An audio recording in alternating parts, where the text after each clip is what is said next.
हिजो प्रधानमन्त्रीजीले एमसिसीमा मैले राष्ट्रघात देखिनँ भनेर भन्नुभयो, नेकपा माओवादी केन्द्रको उसमा पढ्नु भनेर भन्नुभयो। यो पढ्नु भन्ने भाषा सूर्यराजजी बडो बोल्नुहुन्थ्यो। पढ्नुहोस् पढ्नुहोस् पढ्नु पऱ्यो त्यहाँभित्र भन्नु। अब सायद प्रधानमन्त्रीजीले उहाँलाई जवाब दिनुभएको कि नाथै पढ्नु पऱ्यो भन्नु, हुन त सिबी गजरेललाई भने हो त्यहाँ भन्नुभयो। त्यो पढ्नुहोस् भनेकोमा राष्ट्रघात देखिन भनेकोमा सूर्यराजजीले आज गजब रमाइलो स्ट्याटस राख्नु भएको छ। कसैले हेर्नु भएको छ कि थाहा छैन मलाई। बडो मजासँग एउटा पिक्चर थुप्ला रङ्गीन थुप्लाहरू हजारौँ भएको पिक्चर राखेर त्यहाँ एउटा सानो कतैतिर 5 पनि लुक्या रहेछ, 5 अङ्क। यो थोप्लामा 5 देखिँदैन, यो 5 देखिँदैन। ध्यान दिएर हेर्नु पर्यो। यस्तै के भाषा लेख्नु भएको छ। त्यो 5 राष्ट्रघात त्यही 5 हो।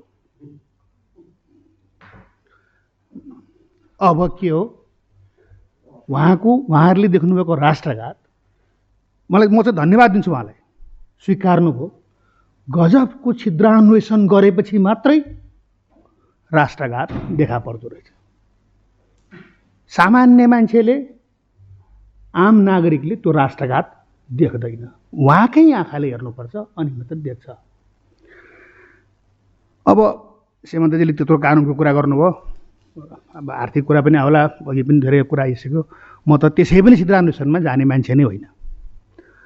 म कन्भिन्स्ड के कुरामा छु नि, अस्तिको अन्तर्क्रियामा पनि मैले भनेको थिएँ, म कन्भिन्स्ड के कुरामा छु भने यो पोलिटिकल लडाइँ हो, यो राजनीतिक लडाइँ हो। यसमा यो बुँदा उपबुँदा केलाएर हेर्नुपर्ने पटक्कै केही पनि जरुरतै छैन। जस्तो कुरा गर्दा गर्दै अहिले कहाँसम्म आइपुगेको छ, थ्रेसहोल्डमा वा प्रिरिक्विजिट जे छ त्यसमा बहुलवाद कतै परेको रहेछ। अमेरिकाले भनेर हामी बहुलवाद मान्छौँ। बहुलवाद देखिएको हुनाले, बहुलवाद भएको हुनाले हामीलाई एमसिसी भएन। अनि समाजवाद उन्मुख संविधान हाम्रो, त्यसो भएर नवउदारवादी अमेरिकासँग त हामीले सम्बन्धै राख्नु हुँदैन। हामीले संविधान मिचिएको ठहरिन्छ। सुरेशजीले भन्नुभएको थियो त मधेससँग, सूर्यराज आचार्यजीले।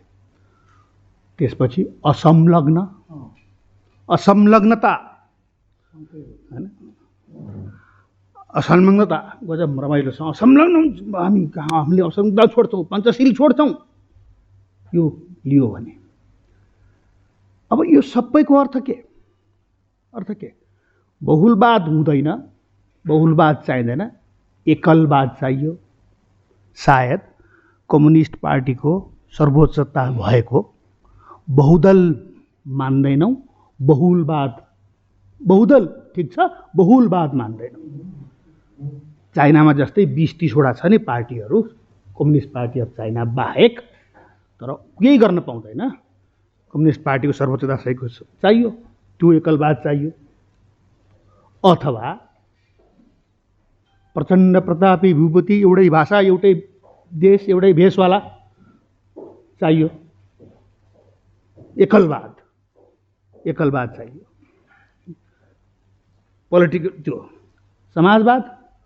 समाजवाद उन्मुख भनेको के?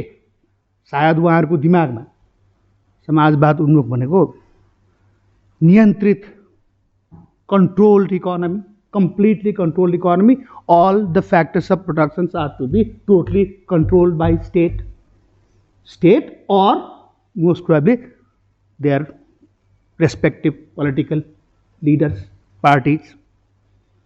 त्यो चाहियो। असंलग्नता, व्यक्तिगत रूपमा मलाई असंलग्न भन्ने जुन कुरो छ त्यसमाथि मलाई कहिले पनि विश्वास भएन। फिडेल क्यास्ट्रो 2 चोटि अध्यक्ष हुने असंलग्नता। फिडेल क्यास्ट्रो कहाँसम्म असंलग्न हो? असंलग्नताको सबभन्दा सुरुको फाउन्डिङ फादर्सहरूमा अरू त भए नासेर, हाम्रो नेहरू त हुनै भए, जोसेफ ब्रज टिटो अनि क्रुमा अफ गाना। टिटो खोइ बा कसरी असंलग्न हुनसक्छ? सायद उहाँहरूलाई कस्तो असंलग्नता चाहियो? एउटा अलिक प्रसङ्ग नमिले पनि रमाइलो छ। हामी यहाँ उफ्रन्छौँ चिच्याउँछौँ लेन्डुपे लेन्डुपे। सिक्किम खायो, मैले सिक्किम खाएको, सिक्किम इन्डियाले भोजन गरेकोमा राम्रो भनेको होइन, तर सिक्किम खायो हामी लेन्डुपे लेन्डुपे भनेर उफ्रिन्छन् यहाँ। तर तिब्बतमा को लामाहरू प्रतिस्थापित गरिएको थियो तिब्बत खानालाई चाइनाले, ती लामाहरूको त नाम लिँदैनौँ नि हामी, कहिले पनि नाम लिँदैनौँ। ती लामाहरू थियो होला नि, पञ्चेनको नाममा के नाममा लामाहरू राखिएको थियो होला, तिनलाई देखाएर खाएको थियो। लेन्डुपे त्यहाँ थियो भने त्यहाँ कुनै लामा थियो, तर त्यो चाहिँ होइन। हाम्रो चिनले गरेको त कहिले पनि गलत हुँदै हुँदैन। सायद हामीलाई त्यस्तो असंलग्नता चाहियो। अब यो सबै चक्करमा यसको मतलब के हो त भनेदेखि हामी पुरै त्यो अघि मैले जुन सूर्यराजजीले आज राखेको स्ट्याटसमा त्यो राष्ट्रघात उहाँले देख्नेलाई त उहाँकै आँखा चाहिन्छ, उहाँकै आँखा चाहिन्छ। त्यो चस्मा, त्यो विशेष चस्मा चाहिन्छ। र म पुरै आरोप लगाएर भन्दैछु, खुल्लम खुल्ला भन्दैछु, त्यो चस्मा मेड इन चाइना हो, मेड इन चाइना हो। त्यसो भएको हुनाले उहाँले यस्तो कुरा गर्दै हुनुहुन्छ। सूर्यराज आचार्यजीलाई, म उहाँ विद्वान मान्छे होइन, उहाँ फेरि घरैमा पढे लेखेको डाक्टर होइन, उहाँ साँच्चीकै घरमा शिक्षा प्राप्त गरेर 4वटा डाक्टर पाएको डाक्टर होइन, उहाँ साँच्चीकै डाक्टर हो। उहाँ जस्तो मान्छेले यसरी कुरा किन गरिरहनु परेको छ भन्दाखेरि पक्कै 100% चक्करी हो। अब भनेपछि यो त अहिलेको यो लडाइँ एमसिसी आओस् वा नआओस्, एमसिसी आओस् वा नआओस्, यो मुलुक सर्वसत्तावादी सोच भएको एकलवाद, कम्प्लिटली नियन्त्रित अर्थ प्रणाली र चीन वा त्यस्तै परस्थ असंलग्नतामा बाँच्न त पक्कै सक्दैन। त्यो हुन्छ भने म चाहिँ व्यक्तिगत रूपमा के भन्दैछु भने 3 करोडमा 2,79,79,979 भए पनि म चाहिँ मान्दिनँ। मलाई बहुलवादै चाहिन्छ,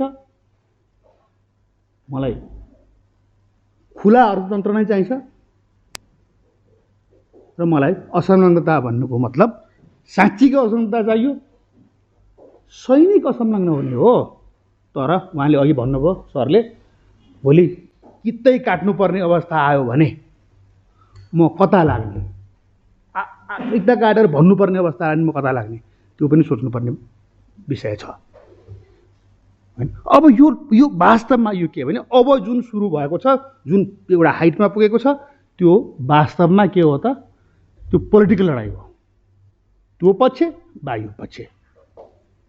अब यो पोलिटिकल लडाइँमा मलाई दुःख लागेको, डाक्टर साहब जानुभयो, दुःख लागेको किनभने उहाँ त आधिकारिक रूपमा नेपाली काङ्ग्रेसको मान्छे हुनुभयो नि। यो विषयमा यो चिज होइन, हुनु हुँदैन भनेर पोलिटिकल लडाइँ लिड गर्ने जिम्मा कसको? गर्नुपर्ने कि नपर्ने? पहिला यो गर्नुपर्ने कि नपर्ने? पर्ने भए यसको जिम्मा कसको? काङ्ग्रेस भन्ने सायद पार्टी यसमा किन मौन बसिरहेको छ, किन खुल्लम खुल्ला आउँदैन, समस्या यो हो भनेर किन आउँदैन? काङ्ग्रेसका बोल्ने बिक्ने अनुहारहरू छन् नि काङ्ग्रेसमा अझै, होइन, बडा ग्ल्यामरस अनुहारहरू पनि छन्। उहाँहरू किन बोल्नुहुन्न? निष्पक्ष हुँदाहुँदै के बडा रमाइलो छ यहाँ। निष्पक्ष हुँदाहुँदै के? निष्पक्ष शालीन भद्र हुँदाहुँदै उहाँ प्रगतिशील हुन थाल्नुहुन्छ। आजकल काङ्ग्रेसीहरू प्रगतिशील हुँदाहुँदै अनि चुनावको बेलामा चाहिँ फेरि काङ्ग्रेस कम्युनिस्टसँग चुनाव हार्छन्, अनि माला लगाइदिएर फेरि उहाँ शालीन सज्जन नेता बन्नुहुन्छ, अनि लास्टमा के बौद्धिक नेताको उपाधि पाएर 4 तारा बेर्ने जाने हो यो संसारबाट। यो ठिक हो। मतलब यदि लोकतान्त्रिक मूल्य, लोकतन्त्र, स्वच्छन्दतालाई काङ्ग्रेसले अङ्गीकार गरेको हो भने एमसिसी आओस् वा नआओस् समस्या यो हो। यसलाई एड्रेस गर्न सक्नु पर्यो। मलाई थाहा छ यो यो यो धेरैलाई नपच्ला, तर मलाई चाहिँ यही लागेको छ। धन्यवाद।